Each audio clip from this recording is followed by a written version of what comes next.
நாம் இப்போ இந்த வீடியோவில் என்ன பார்க்க போகிறோம் அப்படின்னா, சென்னை உயர்நீதிமன்றம் ஆட்சேர்ப்பு போர்ட்டலில் வந்து பார்த்தீங்க அப்படின்னா, தட்டச்சர் பதவிக்கான ரிசல்ட் வந்து பார்த்தீங்கன்னா பப்ளிஷ் பண்ணியிருக்காங்க. அதுதான் பார்க்க போகிறோம்.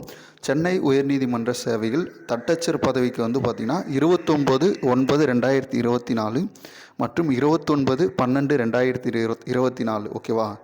29/9/2024 அதே மாதிரி 29/12/2024 ஆகிய தேதிகளில் நடத்தப்பட்ட திறன் தேர்வில் விண்ணப்பதாரர்கள் பெற்ற மதிப்பெண் வந்து பார்த்திங்க அப்படின்னா வெளியிட்டிருக்காங்க. ஓகேவா? பிப்ரவரி 19, 2025 நேற்று தான் வந்து பார்த்திங்கன்னா வெளியிட்டிருக்காங்க. இதோடைய நோட்டிஃபிகேஷன் இன்னும் வந்து பார்த்திங்கன்னா 2/2024 எப்போ நோட்டிஃபிகேஷன் வெளியிட்டாங்க அப்படின்னா 15/1/2024 ஓகேவா?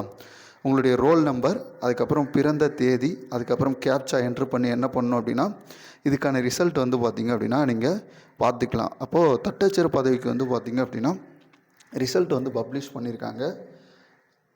இது வந்து பார்த்திங்க அப்படின்னா நம்ம எம்ஹெச்சி ஓகேவா, மெட்ராஸ் ஹைகோர்ட் ரெக்யூர்மெண்ட்டோடைய போர்ட்டலுக்குள்ளே போனதுக்கப்புறம் கீழே வந்து பார்த்திங்க அப்படின்னா நீங்கள் எவ்வளோ மார்க் வந்து பார்த்திங்க அப்படின்னா ஸ்கில் டெஸ்ட்டில் வாங்கியிருக்கீங்க அப்படின்றதுக்கான ஒரு லிங்க் வந்து கொடுத்துருப்பாங்க. அந்த லிங்க்கை நம்ம கிளிக் பண்ணும்போது உள்ளே வந்து பார்த்திங்க அப்படின்னா இந்த மாதிரி தான் காமிக்கும். அதில் உங்களுடைய roll number, date of birth, captcha enter பண்ணி நீங்கள் என்ன பண்ணீங்க அப்படின்னா சப்மிட் பண்ணிங்கன்னா நீங்கள் ஸ்கில் டெஸ்ட்டில் எவ்வளோ மார்க் வந்து பார்த்திங்கன்னா வாங்கியிருக்கீங்க அப்படின்றது தெரியும்.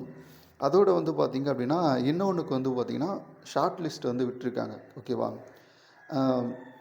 எதுக்கு அப்படின்னா typist, telephone operator, cashier, xerox operator இதுக்கெலாம் வந்து பார்த்திங்க அப்படின்னா எந்தெந்த கேண்டிடேட் வந்து பார்த்திங்கன்னா செலக்டட் கேண்டிடேட் வந்து ஷார்ட் லிஸ்ட் வந்து பார்த்திங்கன்னா விட்டுருக்காங்க. அதையும் பார்த்துக்கோங்க. இன்னொன்று வந்து பார்த்திங்கன்னா கேட்டகிரி வாய்ஸ் வந்து பார்த்திங்கன்னா கட் ஆஃப் வந்து பார்த்திங்கன்னா டைப்பிஸ்ட்டு, டெலிஃபோன் ஆப்ரேட்டர், அதுக்கப்புறம் கேஷியர், ஜெராக்ஸ் ஆப்ரேட்டர் இதுக்கெலாம் வந்து பார்த்திங்கன்னா விட்டுருக்காங்க.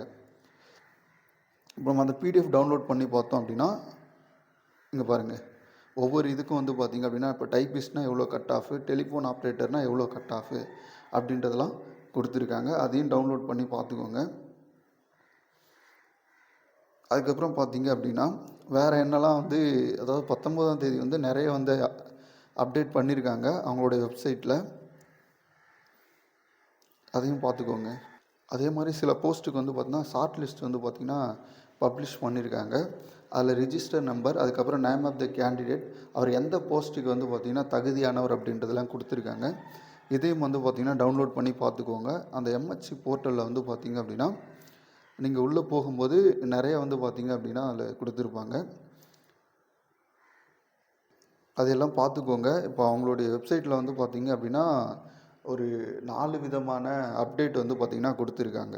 அதையெல்லாம் பார்த்துக்கோங்க. Register number, name of the candidate, short list இந்த மாதிரி நிறைய ரிஜிஸ்டர் நம்பர் வந்து கொடுத்துருக்காங்க.